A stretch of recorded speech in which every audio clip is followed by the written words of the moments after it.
Halo, kembali lagi dan saya Gali Anggara. Kali ini saya akan memberikan tutorial tentang JDBC ya.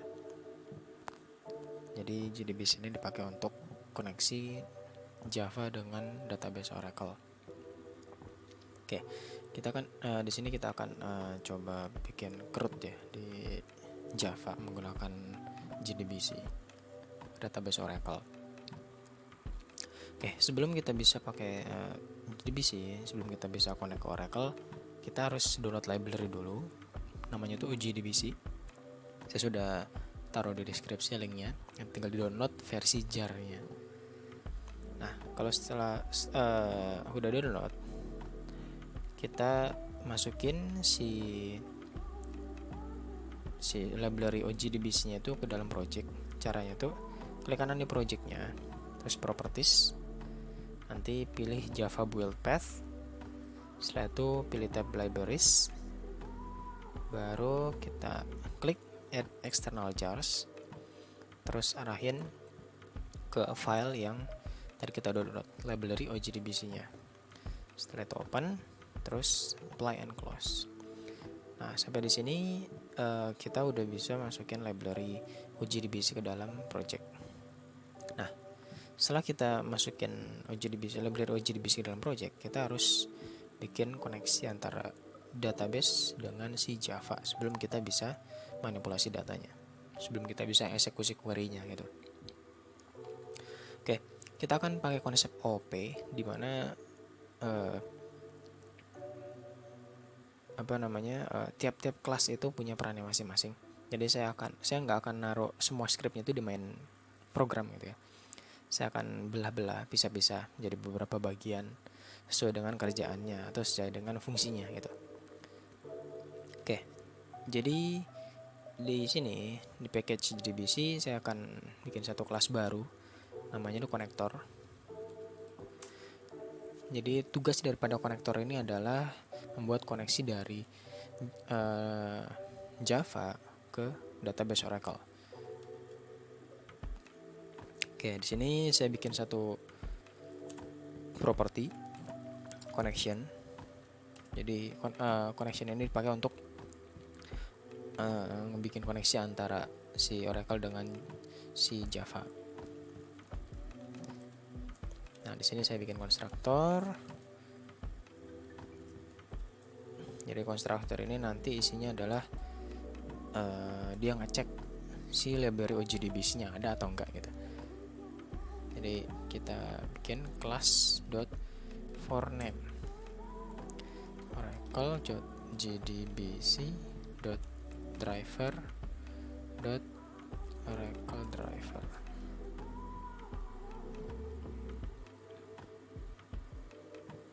Oh, D-nya kecil. Jadi oracle.jdbc.driver.oracle_driver. Jadi ini nama kelas yang library si OJDBC-nya gitu ya. Nah, ini masih merah karena si class.forName ini perlu try catch. Jadi kita surround si class.forName itu dengan try catch. Nah, ini fungsinya adalah untuk ngecek bahwa si library-nya itu udah dipasang gitu, udah dimasukin ke dalam si project. Jadi kalau misalkan dia belum masukin dalam project, dia nggak akan lanjutin eksekusinya. Tapi masuk ke si catch gitu. Oke, setelah itu kita di sini bikin satu public connection. Tipe daripada si method ini adalah connection get connection. Jadi fungsi daripada si method get connection ini adalah ngambil koneksi gitu. Jadi setelah koneksi itu dibikin, dia bakal nge-return si connection yang udah dibikin untuk nanti bisa dipakai di si kelas lain gitu. Jadi fungsi untuk konektor itu cuma bikin koneksi aja gitu. Jadi dia nggak ada kerja lain selain bikin koneksi gitu. Nah, di sini kita bikin connection gitu ya. Ini local variable con sama dengan driver manager dot get connection. Nah, sini kita coba nge-get connection dari kita coba bikin connection dari si database Oracle ke program Java. Nah, di sini kita masukin URL-nya. URL daripada si database Oracle. Caranya tuh kita ketik JDBC titik 2 Oracle titik 2 thin titik 2 at localhost. Jadi kalau misalkan hostnya nanti selain daripada localhost atau kita bikin server dari luar gitu, kita bisa ganti localhost ini dengan host yang lain gitu. Terus port standarnya 1521, port standar daripada si database Oracle. Nah, titik 2 XE ini adalah nama service-nya si Oracle gitu. Standarnya saya pakai Oracle Express Edition, jadi XE gitu ya. Nah, terus untuk parameter keduanya kita masukin nama usernya. Saya di sini nama usernya adalah HR. Lalu untuk di parameter ketiga adalah passwordnya. Oke, di sini masukin password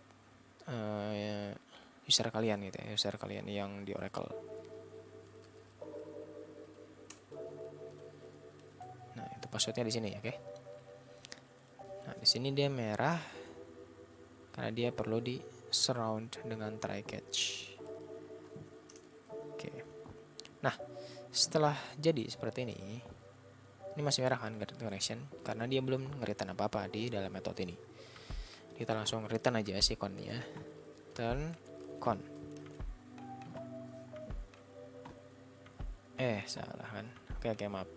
Jadi sini harusnya bukan connection yang baru tapi dari propertiesnya si konektor ini ya, this.connection. Nah, di sini return this.connection. Gitu. Nampak? Oke, ini mungkin saya taruhnya di luar aja ya. Biar enggak. Oke, sip. Jadi di sini kita udah bisa bikin konektor untuk connect dari database ke si Java. Oke. Sekarang kita udah selesai bikin konektornya. Nah, selanjutnya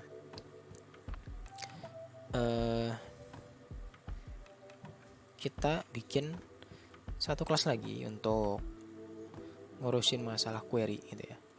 Jadi setelah konektor kita bikin satu kelas, misalkan namanya di sini apa ya, query gitu ya, atau CRUD deh gitu. CRUD, nama kelasnya CRUD. Nah, CRUD ini itu dipakai untuk nge-query ke si database Oracle.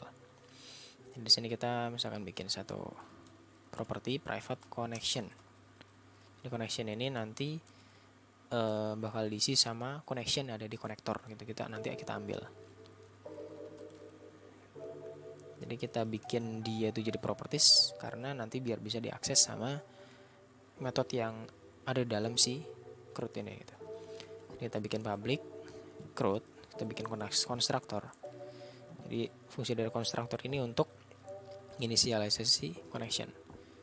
Nah, di sini baru kita panggil si kelas konektornya. Konektor dari kelas yang tadi kita baru bikin ya, konektor tadi. Konektor sama dengan new konektor. Nah, si konektor ini dia kan bikin koneksi ya. Terus dia bakal membalikan koneksi dengan cara kita panggil connector.getConnection.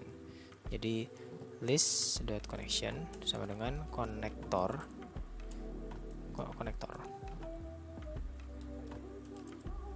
dot get connection.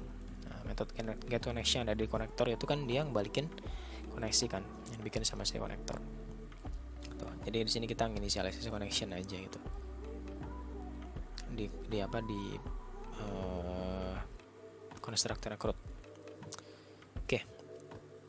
Di sini baru kita bikin CRUD-nya. Di sini kita bikin public misalnya void select gitu ya. Terus kita bikin public void misalkan set public void update, dan public void delete. Oke, sini nanti kita isi persatu persatu. Kita mulai dari select dulu. Oke, jadi untuk select kita bisa bikin statementnya terlebih dahulu untuk nanti kita masukin query-nya. Caranya itu loh, statement Java SQL ya, statement interface statement sama dengan connection dot create statement. Nah, ini dipakai untuk membuat statement gitu. Nah, dia merah karena dia harus disurround dengan try catch. Terus statement dot execute query.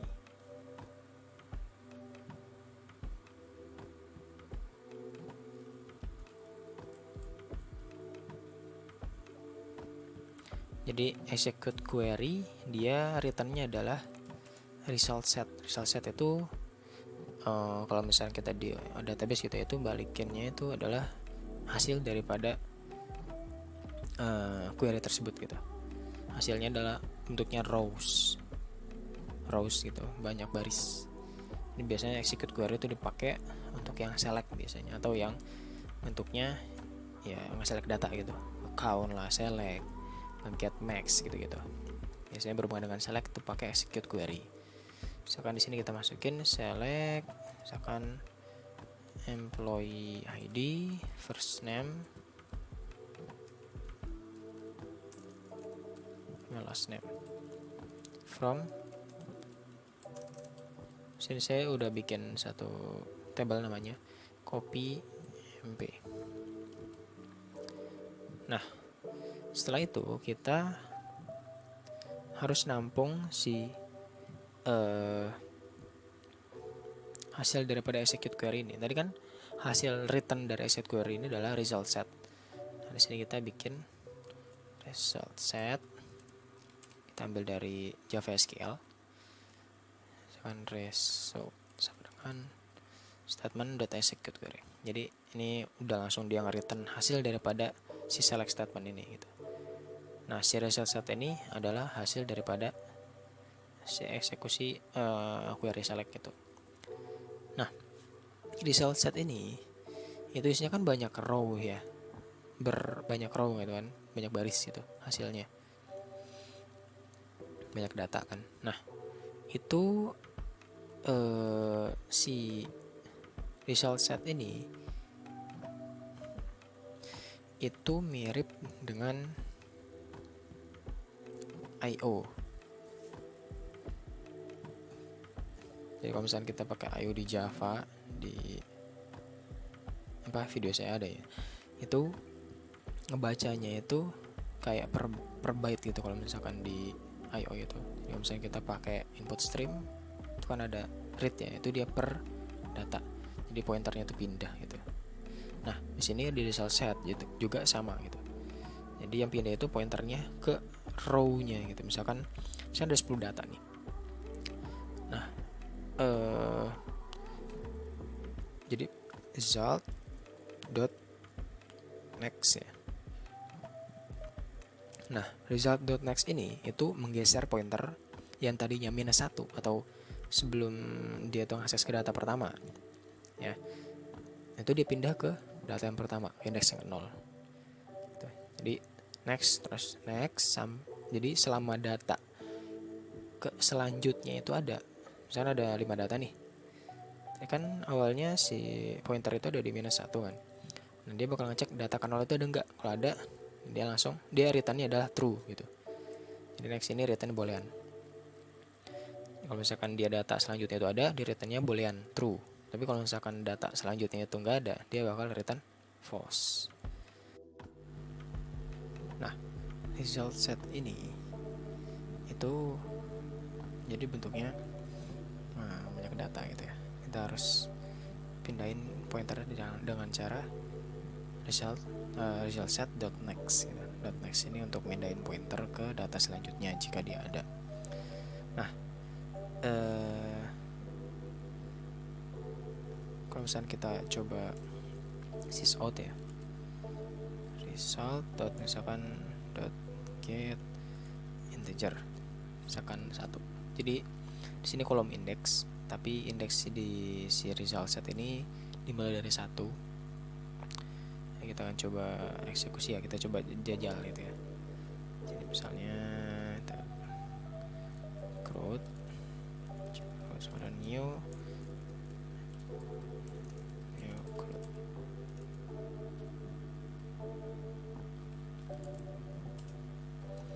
growth dot select. Bisa kita run.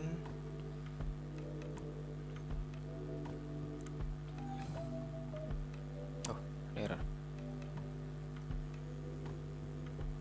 Oke, tabelnya nggak ada.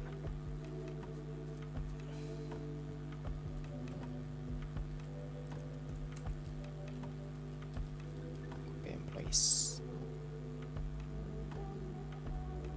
Oke. Nah, ini adalah employee ID ya, karena kita yang ke satu kan ambilnya. Tapi misalnya kita coba misalkan first name kan bentuknya string ya. Jadi get string ke satu. Atau kita bisa pakai ini first name, kita bisa pakai string nama dari fieldnya. Oke, ini ya. Ini first name. Gitu.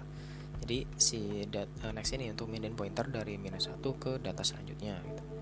Nah, karena kita nggak mau nge-nextnya itu satu-satu, kita bisa pakai looping. Jadi selama si next ini nge-return true, berarti dia data selanjutnya masih ada. Oke, kita akan coba pakai while karena kita nggak tahu ukuran itu sampai berapa gitu ya. Result.next, terus kita sysout result.get misalkan integer ya namanya, employee ID. Jadi kita mungkin pakai print ya biar dia satu baris. Terus kita concat dengan spasi. ID first name last name. Jangan lupa si connection ini di close setelah kita pakai.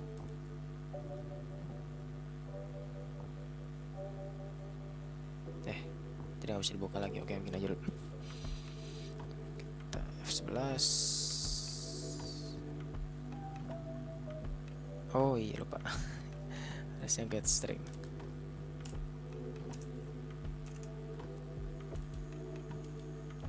Nah, itu string bentuknya. Oke. Oh iya, lupa kita kasih new line ya. Print line.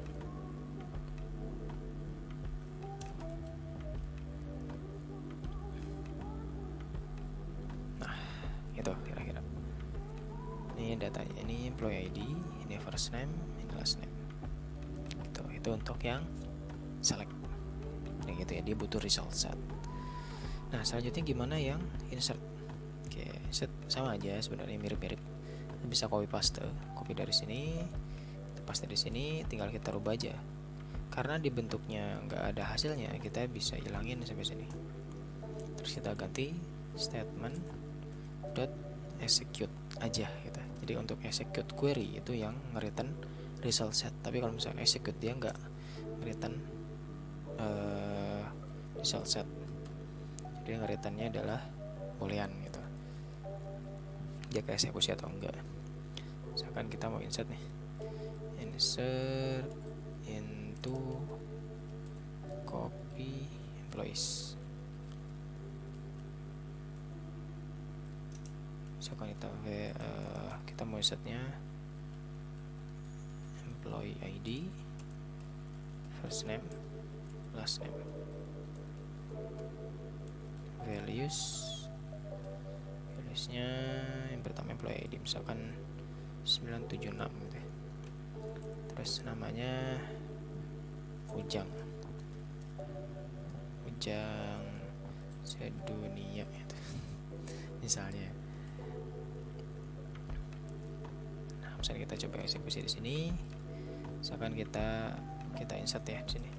Di atas select root dot insert. Sepertinya penamaannya ada yang kurang standar di sini. Harusnya kecil ya di sini. S I D. Kita coba run dengan ID 976 gitu ya. Nah, ini data yang baru kita insert tadi. Tuh, itu untuk insert. Jadi gini doang gitu ya. Set nama tabelnya, fieldnya apa, sama kayak di query di SQL gitu ya, sama persis. Nah, gimana update? Sama. Jadi khusus untuk yang select aja dia pakai result set. Untuk yang insert, update, dan delete bentuknya manipulasi DML ya, itu dia pakainya kayak gini aja gitu, pakai execute doang. Kita bisa paste gitu ya, kita tinggal ganti-ganti doang di sebagian sininya. Misalkan update ya, misalnya update copy employees set, misalkan first name gitu, sama dengan jadi apa ya, jadi cup gitu ya. Where misalkan employee ID-nya itu tadi ya, tadi kita baru bikin 976. Terus untuk yang delete, kita bisa delete from copy employees where employee ID sama dengan 976. Oke, kita akan coba eksekusi yang si update dulu ya, root.update. Kita lihat nanti dia berubah jadi apa. Dengan sebelumnya Ujang ya namanya, first name kita ubah jadi Ucup. Nah, jadi Ucup gitu ya. Terus coba kita delete.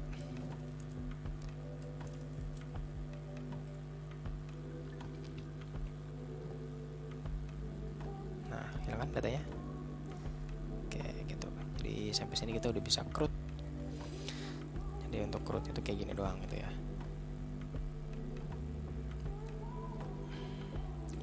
Oke, mungkin sampai sini tutorial kali ini. Kita akan ketemu di tutorial selanjutnya.